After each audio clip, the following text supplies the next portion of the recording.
বরিশাল ৬ কোটি টাকারও বেশি খরচ করে খেলোয়াড় কিনেছে। ড্রাফট থেকে রাজশাহী কিনেছে মোটে ২ কোটি টাকার খেলোয়াড়।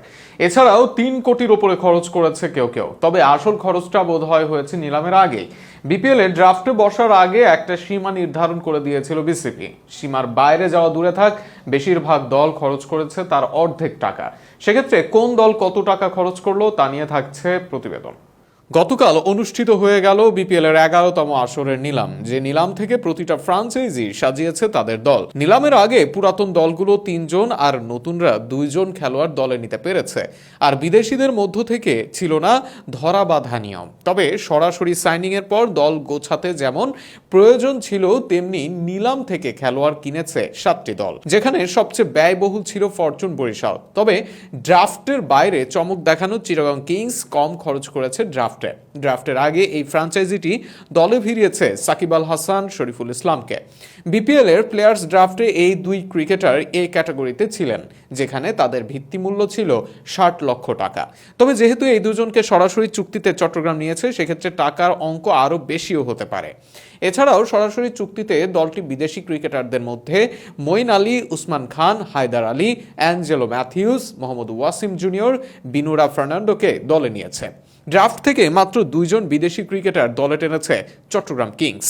বিপিএল এর ড্রাফট শেষে ক্রিকেটারদের পেছনে প্রায় 2,56,00,000 টাকা খরচ করেছে চট্টগ্রাম কিংস। এবারে ড্রাফটের বাইরে এবং ড্রাফটে উভয় জায়গায় কম টাকা খরচ করেছে রাজশাহী। নতুন এই ফ্র্যাঞ্চাইজিটি এবারের বিপিএল এর ড্রাফট থেকে সবচেয়ে কম ক্রিকেটার দলে নিয়েছে। সরাসরি চুক্তিতে আনামুল হক বিজয়কে নিজেদের দলে নিয়েছে রাজশাহী। ড্রাফট থেকে দুর্বার রাজশাহী নিয়েছে 12 জন ক্রিকেটার। ড্রাফট থেকে বড় তারকাদের মধ্যে তাসকিন আহমেদকে দলে টেনেছে রাজশাহী। বিপিএল এর ড্রাফটে ক্রিকেটারদের পেছনে প্রায় 2,86,00,000 টাকা খরচ করেছে দুর্বার রাজশাহী। বিপিএল এর প্লেয়ার্স ড্রাফটের আগে থেকে সরাসরি চুক্তিতে একাধিক ক্রিকেটার দলে টেনেছে খুলনা।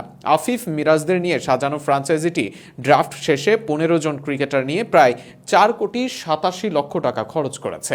এবারের বিপিএল এর সবচেয়ে আলোচিত দল সিলেটি স্ট্রাইকার্স। এবারও দলে নিয়েছে বাংলাদেশের সাবেক অধিনায়ক মাশরাফি বিন মুর্তজাকে। ড্রাফট থেকে 40 লক্ষ ভিত্তিমূল্যের মাশরাফিকে দলে টেনেছে সিলেট। তানজিম সাকিব, জাকের আলী অনিকদের নিয়ে সাজানো দলটি ড্রাফট শেষে 16 ক্রিকেটারের পেছনে প্রায় 5,03,00,000 টাকা খরচ করেছে।